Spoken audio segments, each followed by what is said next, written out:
So let us welcome Professor Christoph Winkler, who is also the assistant head of Department of the Biological Sciences. Christoph is trained mainly in top universities in Germany, including the Max Planck for his undergraduate and graduate education.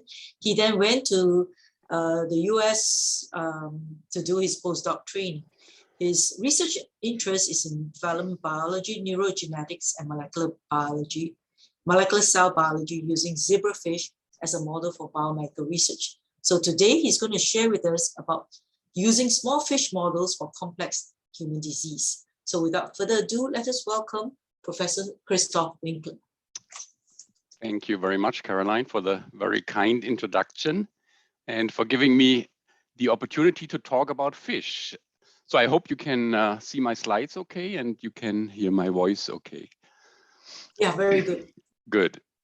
So in my lab, we are using small fish models, the very popular zebrafish and the less popular medaka, which is actually a very successful and widely used model in Japan. And our aim is to use the unique experimental advantages that these fish models offer to address unresolved questions in human disease biology. And actually, there's hardly any human disease that currently is not modeled in a fish model. And this goes from cancer all the way to diabetes and other diseases. And today I want to talk about two types of diseases that we are approaching in our lab. In the first part, I will talk about a bone disease, osteoporosis, and then in the second part at the end, I will talk about a neurodegenerative disease. So the zebrafish community is big worldwide. There are about 1,500 labs that use zebrafish as a model. In Singapore alone, we are 15 labs that use fish as a model, mostly in biomedical research. So the reason why fish are so popular is a list of features. And I don't want to go into too much detail, but fish can be easily kept in the laboratory in large numbers. It's very easy to obtain embryos for experiments. So basically what we do on the night before the experiment, we put together a male and a female into such a mating tank here. And then in the next morning when the light is switched on, these fish will actually start mating. So you can see here, the male is hunting down the female, but no worries, the female also enjoys this. The female will release eggs. The eggs will be fertilized and then collected down here in this reservoir. And then the eggs will start developing. The embryos are actually translucent, so we can see cell division. As you can see here, development is very rapid. It only takes 48 hours from the egg, from the fertilized egg, to a fish larvae that hatches from the eggshell and then swims freely in the tank and starts hunting for food. Genetically also, the genomes are very well characterized in this fish. We have a rich genetics toolbox. We can do transgenic fish. We can do knockdown and knockout in fish. We can label cells, transplant cells. Fish have become popular mostly because it's possible to do large-scale mutagenesis screens, similar to Drosophila, something that's not possible, for example, in a mouse model. And we can also do large-scale drug screening. The most important point and the most important advantage, perhaps, over, for example, mouse models is that we can do in vivo imaging at a very high resolution, at a subcellular resolution. I just want to give you one example here, and I'll come back to this example at the end of my talk. This here is a living zebrafish embryo. It's about 24 hours old. And you can see here labeled in green, green fluorescent protein, neurons, so-called motor neurons that innervate muscles and control muscle activity. And because the fish larvae are so translucent, we can use standard confocal microscopy to zoom in and then look at the dynamics, for example, of these axon branches here, how they branch out, get retracted, and we can even see vesicles inside these axons and how they get transported. So this live imaging is a big advantage for using fish in research. So one disease we are mostly interested in is osteoporosis. Osteoporosis is a disease that mainly affects the elderly, and it mainly affects women. And it's characterized by an increased risk for bone fractures, mostly in the vertebral column, in the spine, but also in the wrists or in the hips. So how can we use fish as a model for osteoporosis? Obviously, morphologically, the skeletons are very different between fish and humans. However, when we look at the modes, the mechanisms of bone formation, and I won't go into the detail, they are very similar. So how bones are formed and maintained is very similar in fish and in mammals, including humans. The cells that control bone formation and homeostasis are also very similar. They function very similar. And most importantly, the genetic networks that control bone cell activity are also highly conserved. So bone is actually a very dynamic organ. It is constantly renewed. There's a constant turnover of bone metrics. And there are mostly two cell types that are important for this process. Cells that resorb old bone metrics, the so-called osteoclasts, and then cells that build up new bone metrics, and these are the osteoblasts. And the activity of these two cells needs to be in balance, and this balance needs to be tightly controlled. So we know that there are factors released from one cell type that affects the activity of the other cell types. I just want to mention RANKL as one possible factor that's produced by osteoblasts and controls the formation of osteoclasts. If this balance here is impaired, for example, there are more osteoclasts or more active osteoclasts, it will lead to an excessive bone resorption and to a reduction of bone density, and then consequently to an increased risk for bone fractures.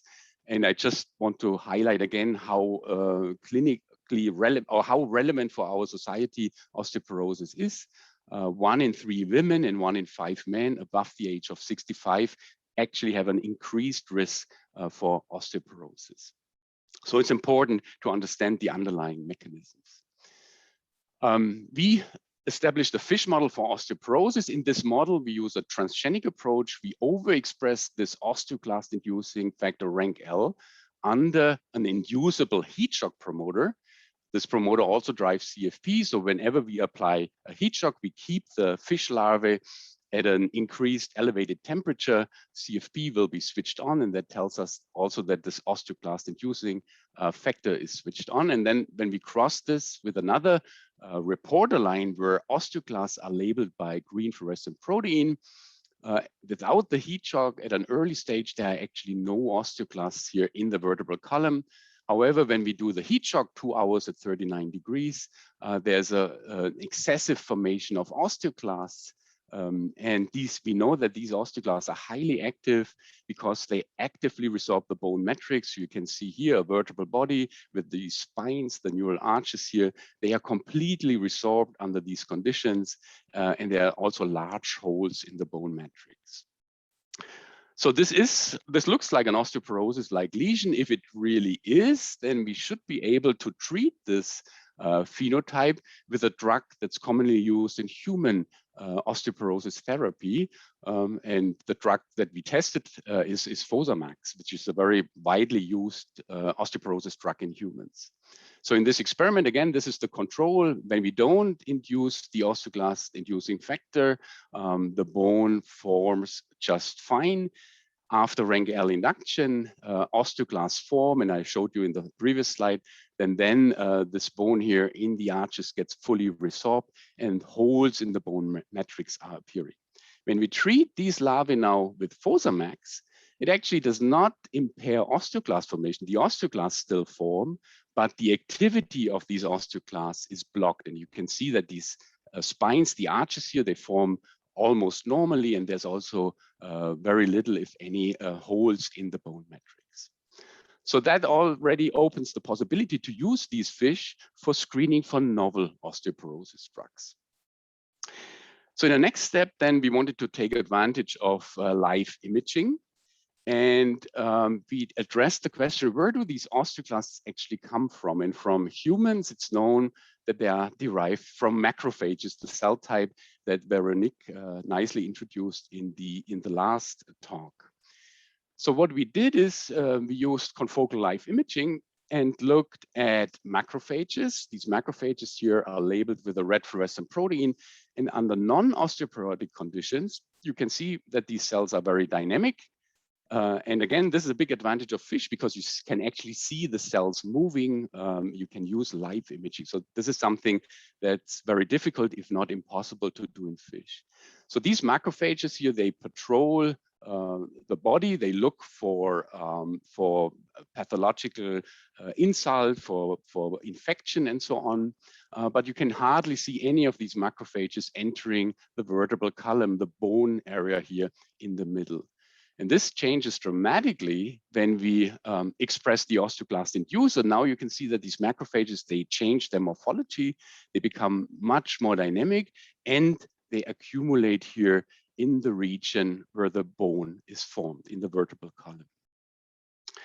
So these macrophages in the vertebral column then eventually differentiate into osteoclasts. In our system here, they changed the color. They started out as a red cell and then became green. And then we also find other macrophages here that do not turn green, but instead they have a different function. They actually come in. I play this video here so you can see these macrophages coming in, and they are resorbing aging osteoclasts. So that's another function of these macrophages.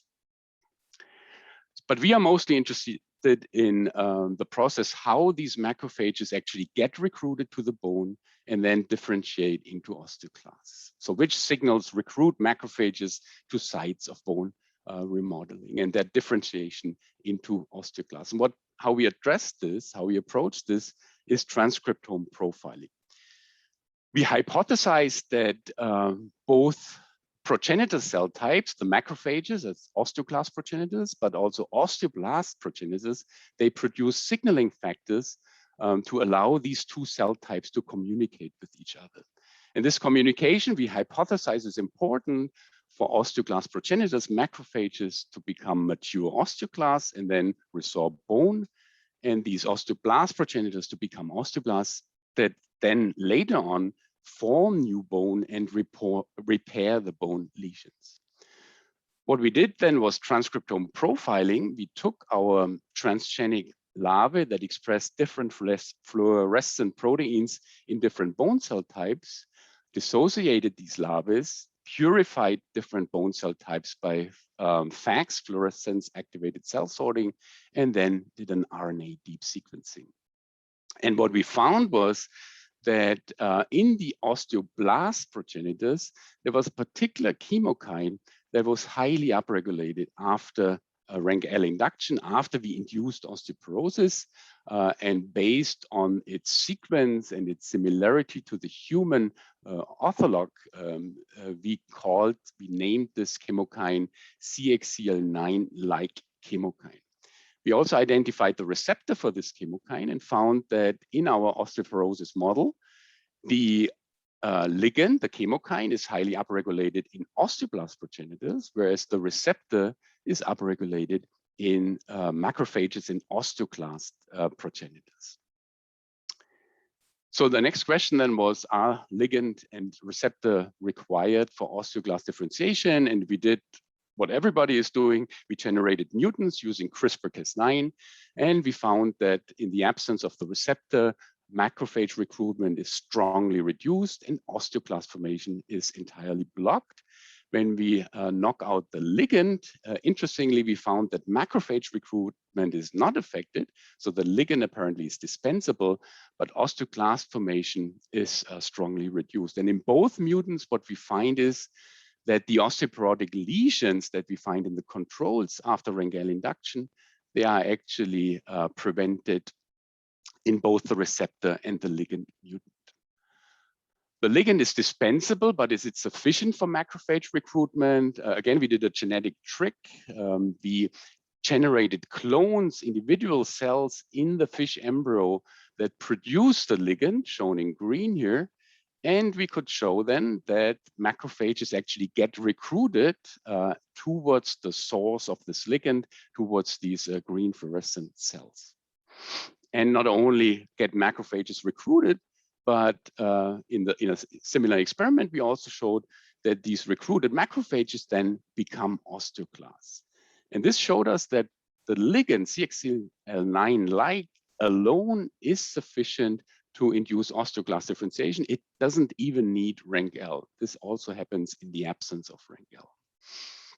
So the mechanism that we uncovered with our fish model then is that under osteoporotic conditions, under RANK-L induced osteoporosis conditions, osteoblasts are triggered to produce a chemokine, a ligand, that diffuses away, and it diffuses towards a source of macrophages that express the chemokine receptor.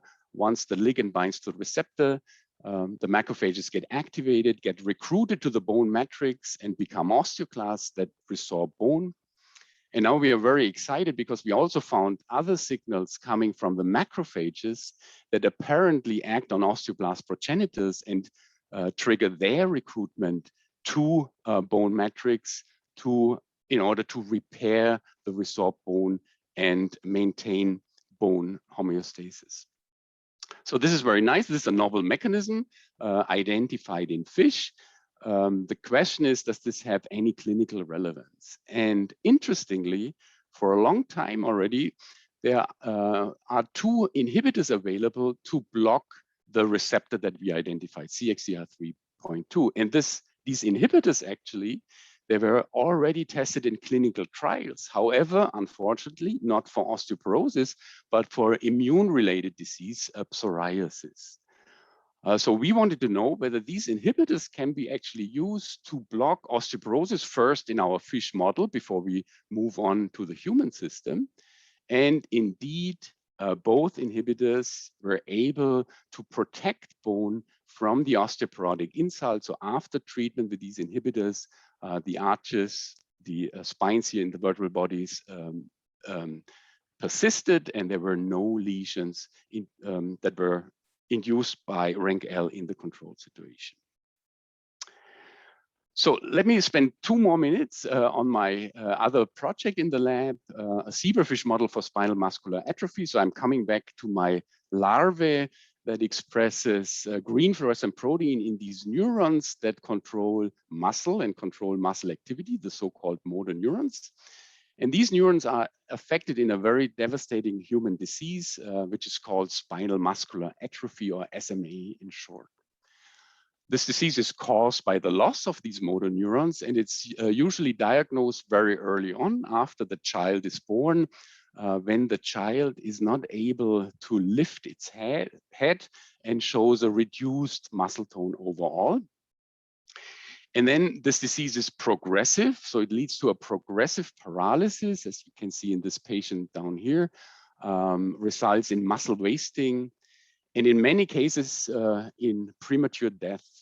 So in fact, 50% of the children that are diagnosed with SMA shortly after birth, they will die in the first 2 years of their age due to paralysis of the breathing muscles and breathing failure.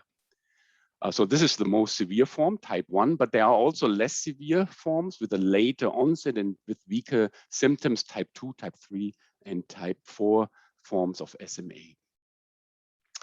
It's a frequent disease with an incidence of 1 in 6,000 live births. It actually represents the most frequent genetic cause of early deaths in infants. So people have looked for the gene, obviously, that where mutations in this gene cause the disease. And the gene was already known to cause SMA for more than 25 years. And the gene is called survival motor neuron, SMN.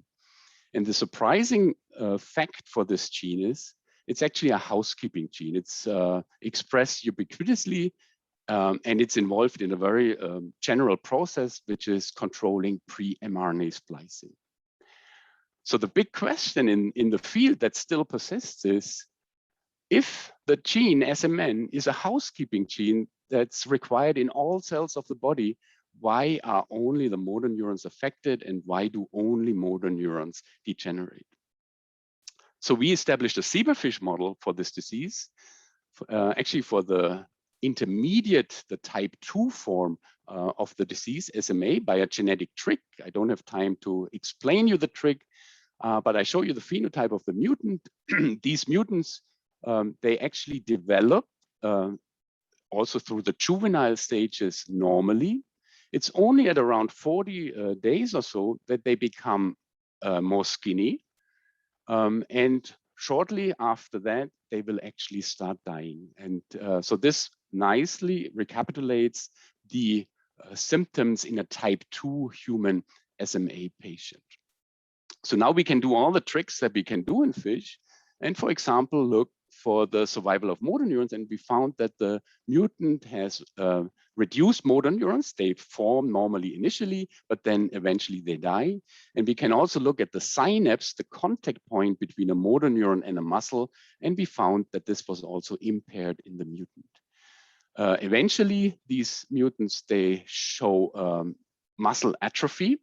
The muscle fibers degenerate, and this leads to paralysis. So a very nice fish model for the human SMA. And using our model, then we were able to identify targets of SMN that are affected by aberrant splicing. And interestingly, we found one target, which is a splice factor itself, SRSF6B, encodes a splicing factor. It's wrongly spliced in these SMN deficient motor neurons. It's important for motor neuron function. You can see here in the mutant that the axons that grow out from the motor neurons are impaired. We found that it controlled splicing of transcripts that are also controlled by SMN, actually putting SRSF6B downstream of SMN. But most importantly, the most important feature is this splice factor is expressed in motor neurons mostly. It's not expressed in other cells. So here we have the situation, we have SMN, it's a disease-causing gene, which is expressed and required everywhere.